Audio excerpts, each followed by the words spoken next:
keep all loose articles inside the vehicle. Anything that falls in the lake stays in the lake. All right. Including the captain. Yes.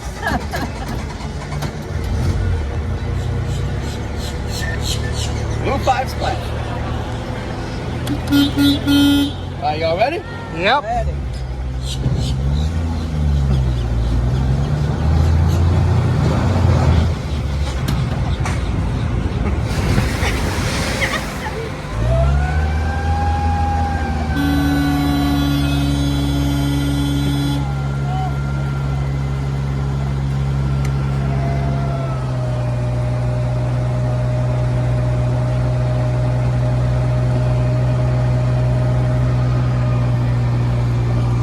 Passing the Boathouse on our right.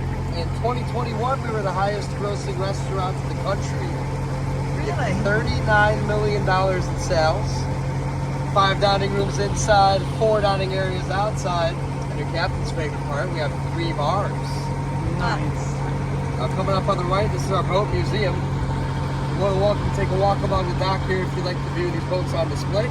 Now we have plaques set up too, so you can read about them. If you want to go for a ride in one of these boats, that's just too bad. So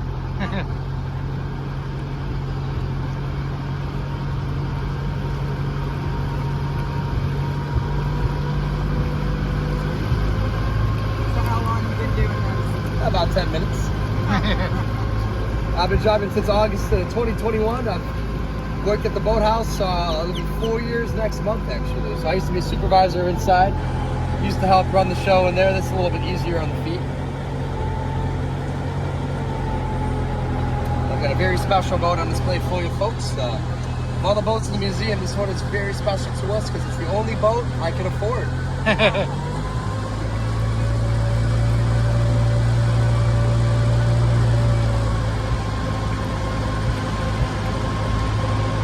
And still the Boathouse in front of us here.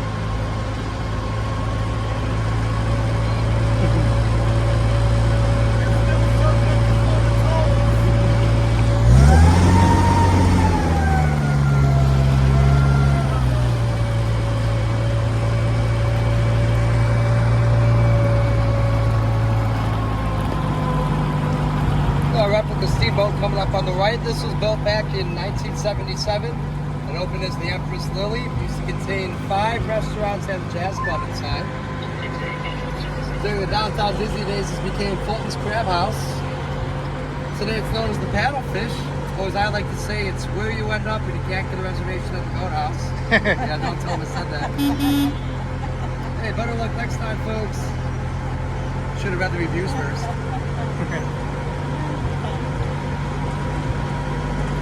Yep, took him and his brothers on this back in 1984. Was it, And it was parked right there. Yeah. Was it still the Empress Lily back then? Yep. Yeah. Mickey's character breakfast. Yeah, Mickey's character breakfast, yeah.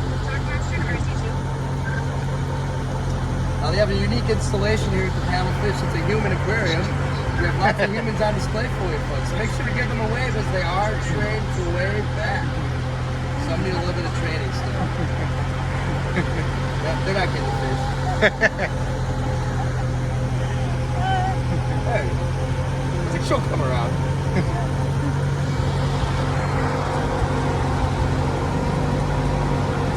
Oh, look at that, as if they've never seen a car in the lake before.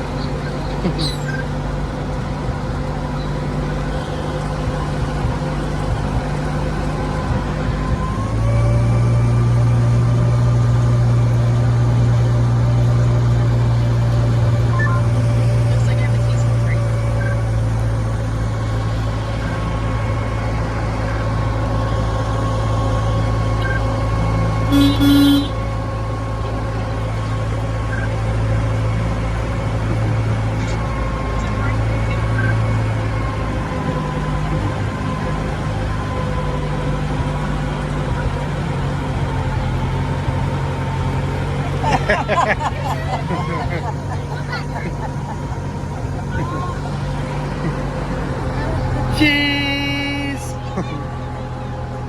And take the photo, I gotta steer!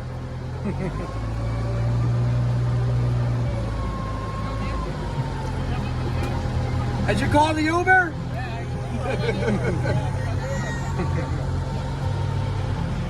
Now we have an active volcano in front of us. This erupts every 30 minutes. No lava though, just fire. I guess they gotta make budget cuts somewhere.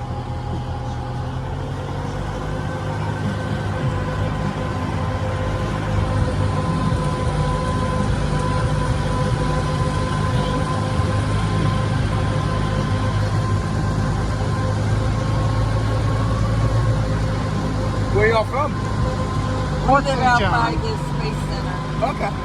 Port St. John. You can usually tell when people from Florida get in the car because when they're not from Florida, the first thing they ask is, "There's no crocodiles here, right?" Oh no, ma'am, no crocodiles at all. Don't have to worry about those today.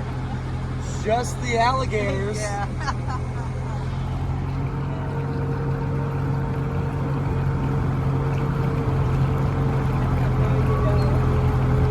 Oh, got my arm! I'm okay, I'm okay. That's what I do all day.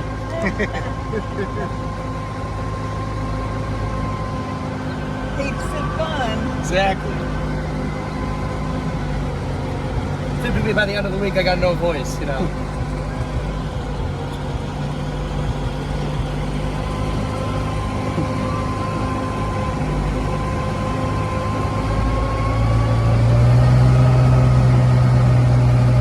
I'm from Chicago myself, that's why I talk so fast. Are you really? Yeah. I prefer the weather in Florida. Because this time of year it doesn't hurt to breathe like it does in Chicago. Yeah, I bet. We're like, well, it's March, isn't that spring? No, it's not. Not even close. I always tell people, don't put away your snow shovel so after Mother's Day. Okay, after Mother's Day, you're typically safe. But we'll get snow May 1st.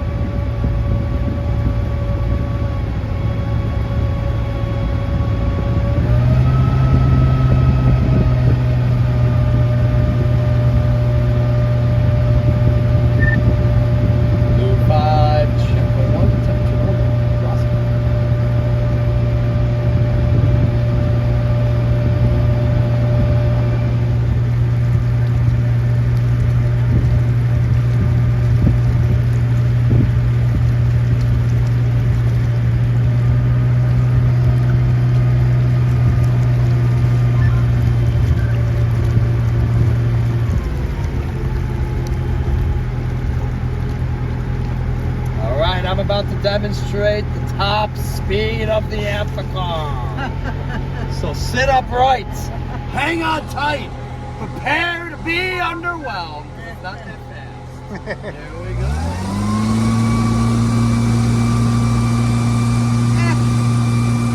Want to go faster? Yeah. Let's do it!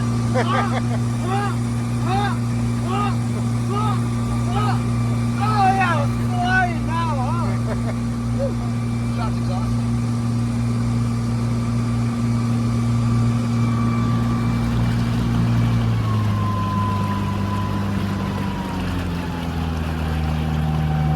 So top speed in the water is 7 knots. Nice. Top speed on land is 70 miles an hour. That tells you 2 things about an Amphicar. Number 1, it's not a very good car. Number 2, it's not a very good boat. But this is in fact the fastest car in the lake. Fastest boat on the Only highway. car. Yes, sir. I said we gotta get a chest on your seat. Well, hopefully.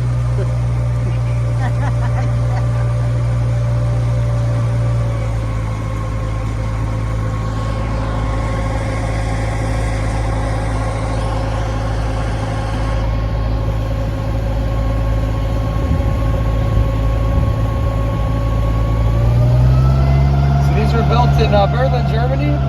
They were manufactured between 1961 and 1968. This is the only mass-produced amphibious car ever made. Now, these were marketed to Americans, and you can tell that by the styling of the car. It definitely represents an American car versus a German car, especially with the the fins in the back. And those actually function too. They help keep the motor dry. They help redirect the water. 1961, this car debuted at the New York Auto Show. back then, you could purchase your very own Amphicar 770 for a whopping $2,800. Yeah. But they didn't sell too well, because back in the 1960s, Americans wanted muscle cars. If they haven't figured it out yet, stay in a muscle car. So they sold 3,878 in total. Just over 3,000 of those were sold right here in the U.S. Now today, there's only about 400 of them left. Here at the Boathouse, we have 8 total Amphicars. If you want to buy one yourself, yeah, don't do it. Get a car and a boat and save yourself a lot of trouble. But if you're interested, expect to spend about $70,000 if you can find one that floats. I saw one at auction in mint condition go for $140,000. Wow. So the value is not getting any less, that's for sure. They came in 4 colors. This one is Lagoon Blue. They came in Fjord Green, Beach White, and Regatta Red, which is the best-selling color, of course. The motor is out of a Triumph Herald to be specific. That's an 1,100 cubic centimeter inline 4, producing a whopping 43 horsepower. And your transmission on land is out of a Volkswagen Beetle. It's a rear-mounted 4-speed. So just to recap, it's a British motor with a German transmission. That's why we also have a tow truck.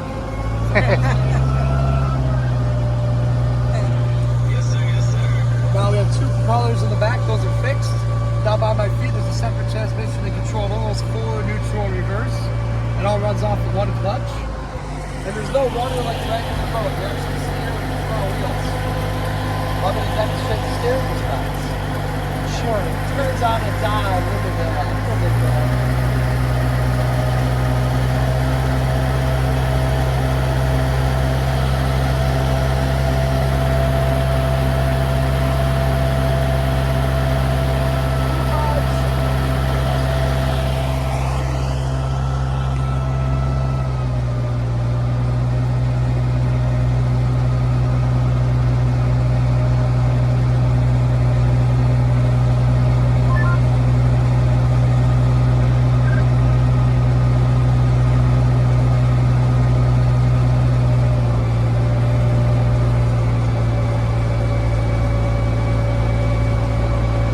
Back in 1965, there was 4 British gentlemen that drove 2 Amphicar across the English Channel. Well, back in 1965, they didn't have the iPhone with the weather apps like we have today, and they found themselves in the middle of a tsunami. They battled gale force winds and 20-foot waves. Both cars survived. The journey took them 7 hours. That's why I stick to this lake. I feel safe here. The most dangerous thing in this lake is your captain.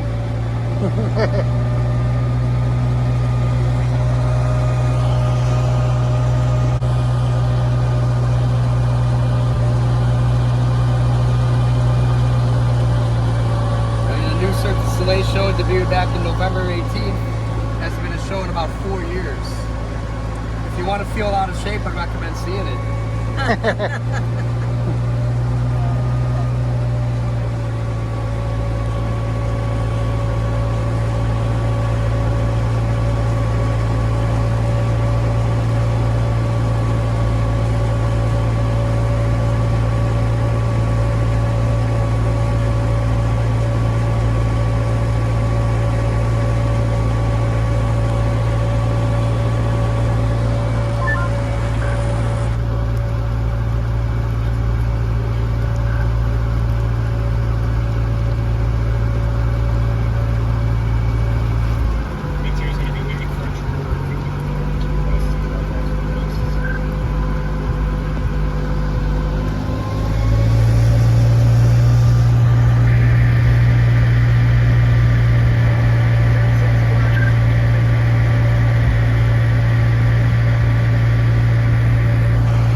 An M&M store here last year as well.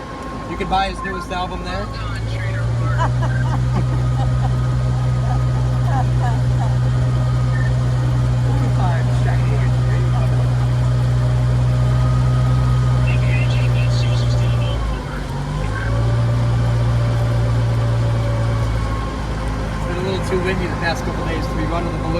see it up.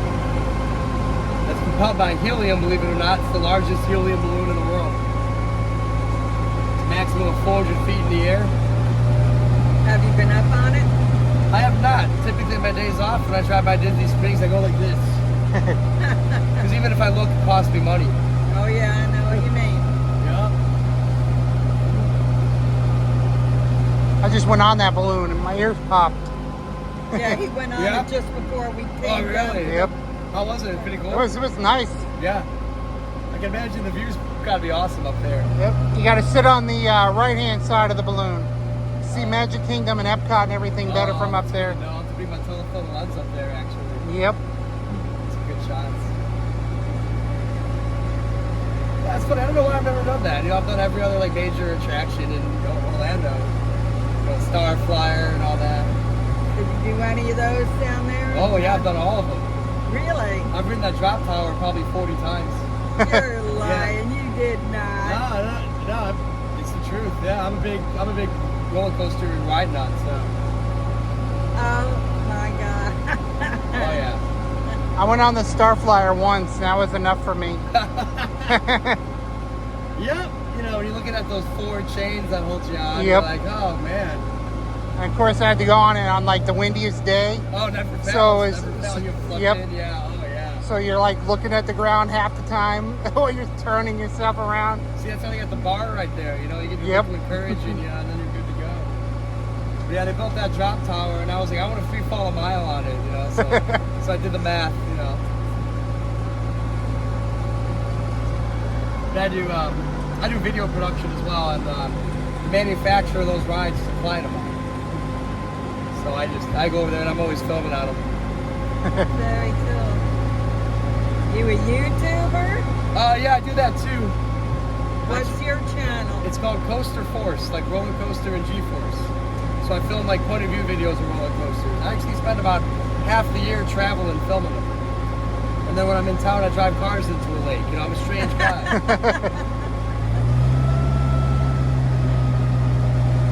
So you meet up with other YouTubers? Yeah, well, yeah. You know, I see all the little local events and stuff. You know, all the media events. But I'm typically behind the camera. I'm not in front of it that much. You know, be out there and do like tip tracker and all that. And, Yeah. yeah. Haven't seen Tim since November. We usually bump into him and chat with him every once in a while, but he just had his hernia surgery and all other kind of stuff. Yeah, you know, with the kid down and everything else. Yeah, I just saw him at the media day for Iron Gwazi up in Busch Gardens.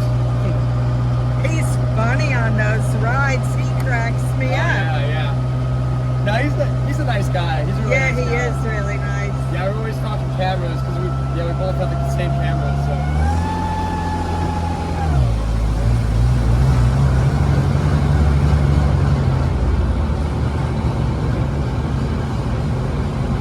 Too much fun. That was great. Stay seated, please, while the car rotates. You know who he reminds me of? Nope. This guy here? Jeff Adams. Yeah. He does. All right, I we're gonna don't spin know the what. car for you, folks. Yep. We're spinning around. Whee! All right, this is the most dangerous part of the ride: is exiting the vehicle. It's Yeah, gonna be no wet kidding. and slippery, so watch your step. You have to point and laugh at you, nice folks. Yep. Yeah.